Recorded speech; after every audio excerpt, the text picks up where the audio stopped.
कुरान मजीद की सूरतुल अंबिया पुकारती है, लोगों के हिसाब का वक्त करीब आ गया है और वो गफलत में मुंह मोड़े हुए हैं। तफसीर इब्ने कसीर के मुताबिक ये वो वक्त होगा जब दुनिया में कोई अल्लाह कहने वाला बाकी न रहेगा और ज़मीन की रूह मर जाएगी। मसाजिद महज सजावटी इमारतें रह जाएंगी, मगर हिदायत का चिराग गुल हो चुका होगा। इल्म दीन आलमों के सीनों से उठा लिया जाएगा और जाहिल लोग रहनुमा बनकर इंसानियत को भटका देंगे।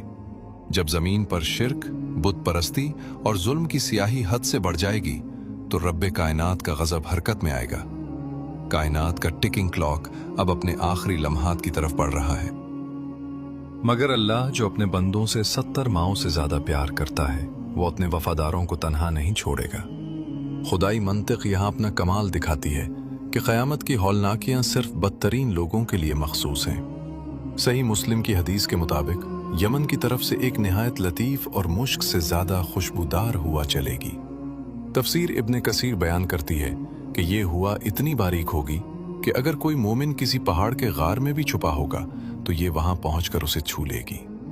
इस हुआ के छूते ही हर वो शख्स जिसके दिल में जर्रा बराबर भी ईमान है, वो एक मीठी नींद सो जाएगा और उसकी रूह कब्ज कर ली जाएगी। ये अल्लाह का अपने बंदों से आखिरी सलाम होगा, जिसके बाद दुनिया में सिर्फ वो लोग बचेंगे जिन पर क़यामत का अजाब टूटेगा।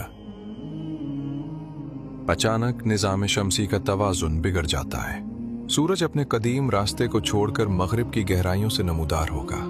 The sun rises from the west. लोगों की चीखें निकल जाएंगी, वो सजदों में गिरेंगे। मगर कुरान कहता है, आज किसी का ईमान लाना फायदा न देगा जो पहले ईमान न लाया हो। तफसीर इब्ने कसीर में दर्ज है कि उस वक्त तौबा का दरवाज़ा परमानेंट लॉक कर दिया जाता है।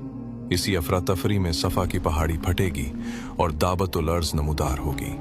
ये कोई आम जानवर नहीं, ये इंसानों की तरह कलाम करेगी और हर एक की हकीकत उसके माथे पर लिख देगी। मुनाफ़िक़त का पर्दा चाक हो चुका है। अब हर चेहरा मोमिन या काफिर की मोहर के साथ नंगा खड़ा है। और फिर हज़रत इसराफील सूअर फूंकेंगे और वो आवाज़ गूंजती है जिससे कहकशाएं रेजा रेजा हो जाती हैं। ये महज एक आवाज़ नहीं, ये मॉलिक्यूलर डिस्ट्रक्शन की वो लहर है जो एटमों के बंधन तोड़ देगी।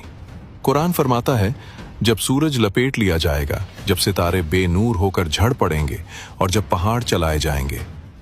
इब्ने कसीर बयान करते हैं कि पहाड़ अपनी जगह से ऐसे उखड़ेंगे जैसे हवा में बादल और फिर रोई के गालों की तरह उड़ने लगेंगे। समुद्रों को आग लगा दी जाएगी।